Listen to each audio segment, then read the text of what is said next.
Негизи белек акыркы жолу алганымда кандай белек болду десем, баягындай акча сала турган партмен келген.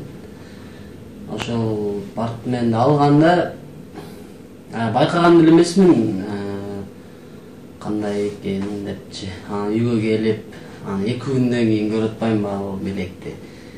Ачып карасам, баягы сырты крокодилдин терисинен болгон бир аябай сонун кымбат баалуу белек экен да.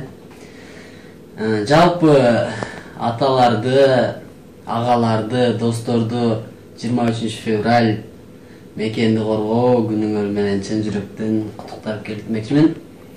Кыргызстаныбызды ар дайым коргоп жүрөлү. Кыргызстан алга, ар дайым бар болуңуздар.